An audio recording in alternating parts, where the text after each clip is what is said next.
I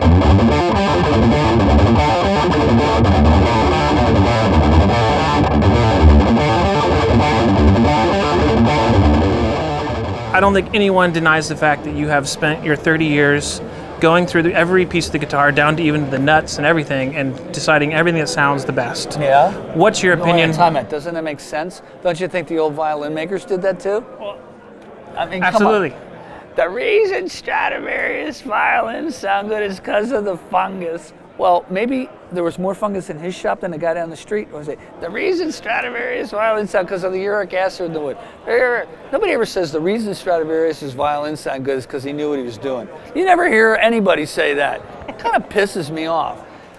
All good guitar makers go through every part. That's just normal. Right. You don't think Christian Martin went through all this stuff? Well, so here's my question. What do you recommend to the people that go out and buy Angelico, maybe he went through it all? Maybe. When someone buys a PRS guitar, the signal leaves that jack.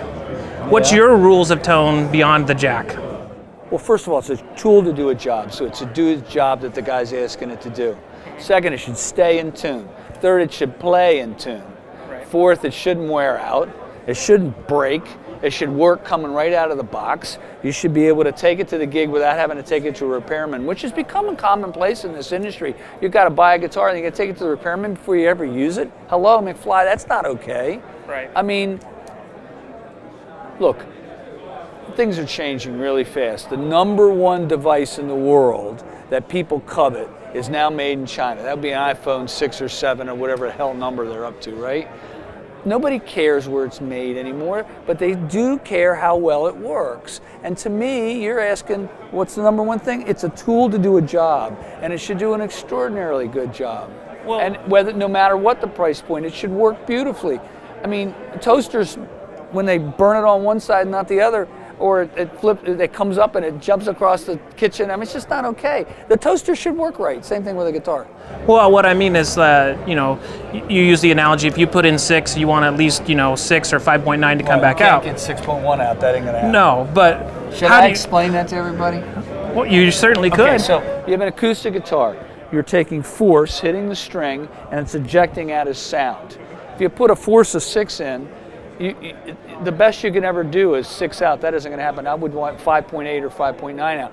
Everybody knows there are acoustic guitars in this world where you hit really hard and not a lot of sound comes out of it. So you're putting all this force in it and it's not turning into sound. So to me, I think you should put in a force of 6 and you should get a force out of 5.8, 5.9. That's what he's referring to. So what do you recommend to the folks out there? How do they not lose that 5.8 as they go into their amp and their pedals? Do you have any theories or feelings about that? Sure, but you're talking about a very complicated question, having to do with true bypass, having to do with the guitar, having to do with how it's set up, what are the pickups, what's the amplifier, how long are the cables, what kind of cables are you using, how are you miking it, what kind of speaker cabinet do you have. You're talking about a very complex chain, and each of those pieces makes a difference.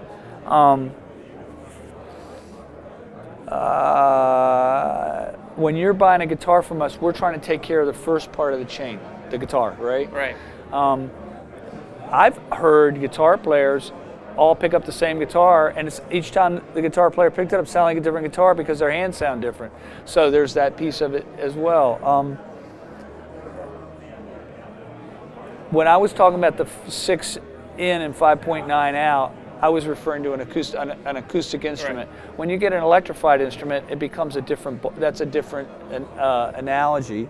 And I would recommend that people use their instincts and their wits. So if you plug into the pedal and when you use it in your pedal board, it sounds worse when you've turned it off, you should pay attention to that. Right. If you like the way it sounds better when you turn the pedal on, you should pay attention to that. If you like the way it sounds better when you plug straight into the amp and not going through the pedal board, you should pay attention to that. If you have 5 different speaker cabinets, you should go along, click, click, click, click, click, click, click with the cable and listen to each one and see which one you like the best. We call it shootouts. Don't think Eric Johnson's not doing a shootout on every cabinet, on every speaker, on every amplifier, on every pedal, on every wire, on every switch, you name it.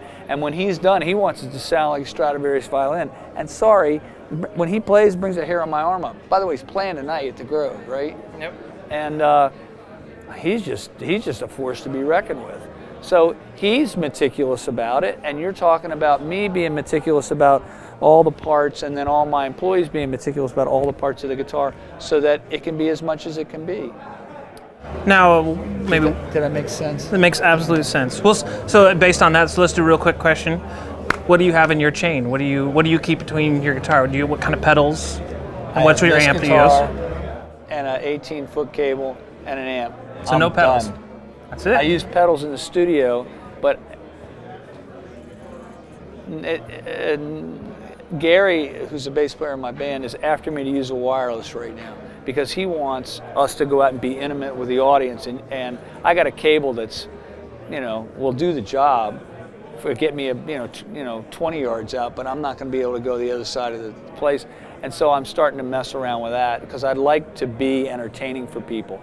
I do know that when our singer goes out in the audience and sings in somebody's face, that's not an experience they're going to get at home, and that's what they paid the ticket for. So I think her having wireless mic and wireless in-ears are wonderful. Yeah. So I'd like to play around with that a little bit, but in general, I just use pedals when necessary. So a guy named Dustin Sears, who is Eric Johnson's tech, made me a Univibe that I used. We just recorded Machine Gun, and the Hendrix Foundation liked the way it sounded.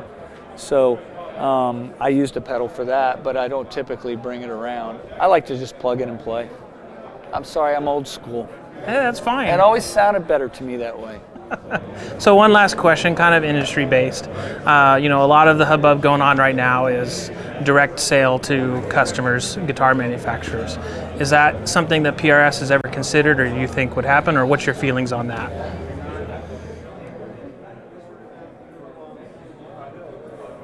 All right, so you're referring to Fender going direct and some of these other companies going direct, right? Sure, I mean, it's public knowledge, right? Yeah, right. I mean, sure. It's not new information. Yeah. And so what I mean by direct is instead of going to a store or going to a website that from like AMS or, Musician's Friend or Sweetwater. Or Sweetwater, our whatever. sponsors. Yeah. We love Sweetwater. I wasn't going to leave Sweetwater out. All right. Now you would go to the guitar manufacturer's site to buy the guitar, right? Let's just say things are moving in that direction and we've decided not to do it. I don't know what the landscape's going to be in 10 years. I have no idea. So it's not all decisions can be re-examined, but right now that's not what we're doing. We have a trusted group of dealers. We have a wonderful relationship with Sweetwater, and we're selling tons of guitars to them. Why would I want to mess that up and become their competitor? It just doesn't make much sense. Right. It just doesn't. Oh, really? I'm going to go sit down with Sweetwater and go, I'm going in competition with you. Great move, Paul. Now, if I sold all the SKUs that nobody else would sell, then I've got an argument. But we're talking about selling the stuff that they sell. That doesn't make a lot of sense to me. So right now, look, things are changing. I know people that don't go Christmas shopping anymore. They do it from their computer. One time there was a party, my wife bought 5 dresses and sent 4 of them back. She never went to the store, and the store was right down the street. It's a different day.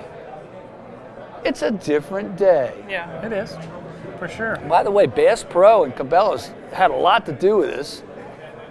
Bass Pro has as many salespeople on the phone as they do customer service people. Same thing with Cabela's. They knew they had to take care of the people. I mean, this mail order thing's not, it all started with a law around boll weevils. Do you know about this? No. Guy put an ad in. He says, get rid of your boll weevils, send $1. So, this is like, when it was destroying all the crops. People sending $1. They got in the mail a hammer and a piece of wood, said, put the boll weevil on the wood and hit it with a hammer. And there were laws that changed that day around mail order. That was the beginning of it.